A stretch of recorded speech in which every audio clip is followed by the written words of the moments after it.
to the 5th devlog in the series for my game Slaughter Cats, a 1 to 4 player beat 'em up platformer coming to PC and hopefully Xbox and PlayStation. I'd been considering changing my main character for my game for a long time now. I'd discussed it in some of my other devlogs and was still unsure on the idea. I had reasons in mind for both keeping the existing characters and also changing the characters. I'd spent a long time already developing these characters, and while they didn't look great, I thought they looked kind of funny and odd, and they stood out within the environment, which I thought was good as it was meant to be kind of a surreal and odd game and not meant to be taken very seriously. After much consideration though, I did eventually decide to switch, as while I did like my old models and had become attached to them a bit, they didn't really have a very professional look and didn't really match the quality of the other meshes I've used. As these were my main characters as well, players would be seeing these characters all the time and would be one of the first things they would see, so I really wanted them to give off a good impression. I did already have some concept art done on Fiverr by Don Sparrow 10, which I thought was really good and really captured the duality of the character that I wanted, which was kind of a cute happy cat which also looks sinister and a bit scary. Kind of a bit similar to the Cheshire Cat in Alice in Wonderland, I guess.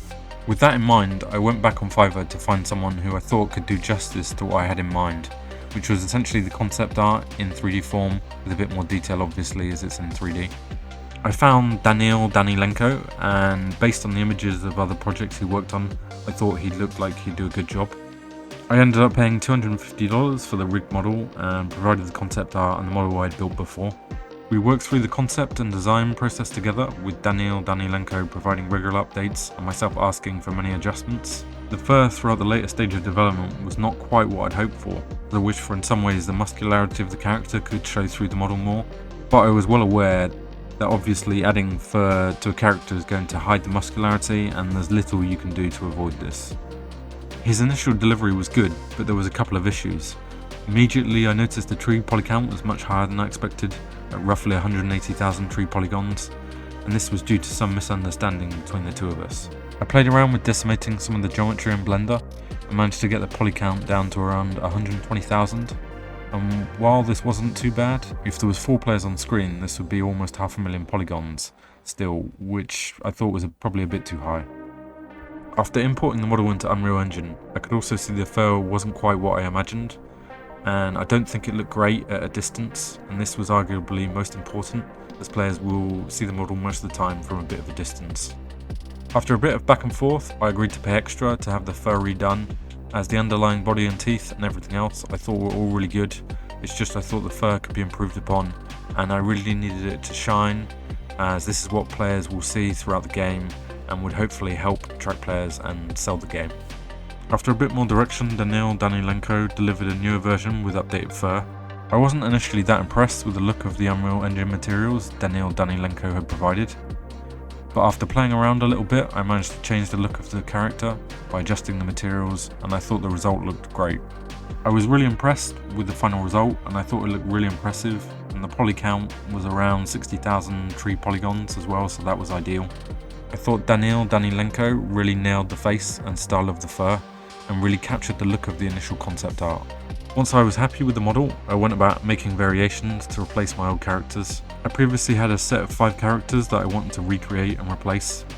I adjusted the default textures a bit and thought based on the experimentation there were 2 good variants, a grey model where all the saturation had been removed and a black and white model where I cranked up the exposure.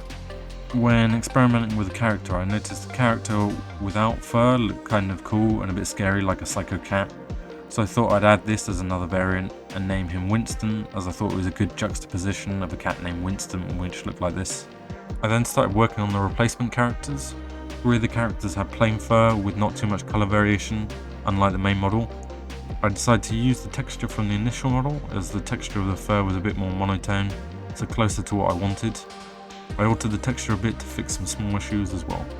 I started on the buckler character and wanted to keep the character similar to my old model, adjusting the teeth to make them a bit more similar to cat teeth. While I think they look okay, I'm not sure they look more cat-like. I then went about adjusting the ears again to give them a bit more individuality. I then went about adjusting the shape of the face, giving it a more round shape. I also adjusted the body to make the character a bit fatter.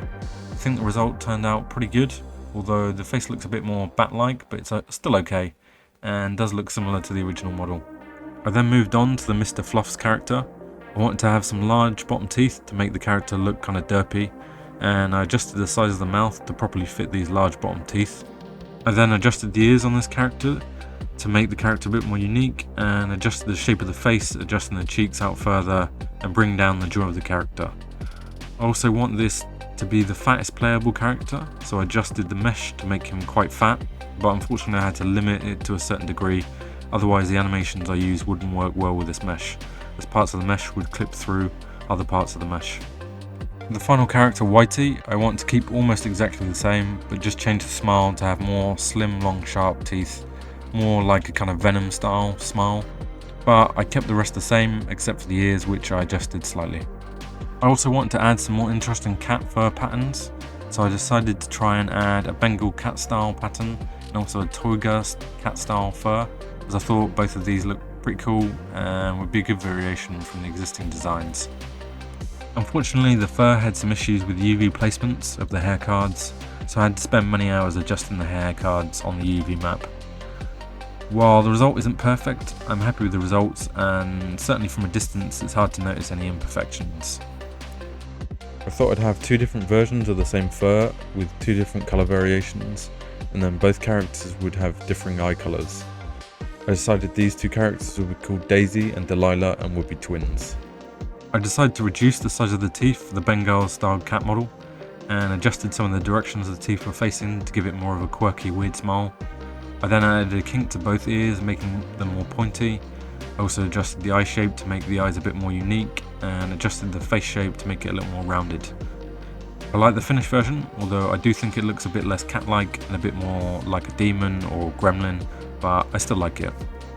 For the Toyger cat style, I again decided to make two different variations, although I decided I'd make the cats more different in both variations. I decided I'd have a white variation named Felix, where the head would be smaller and more round, and would have a bigger smile and eyes comparative to the face. The second Toyger variation I named Max, and decided to have a larger face with much larger cheeks and many teeth at the front of his jaw.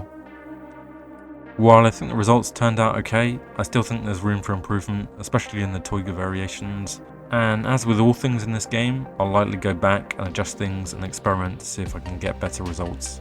I'll likely add more characters in the future as well, and I'll probably add some of the older models as unlockable characters.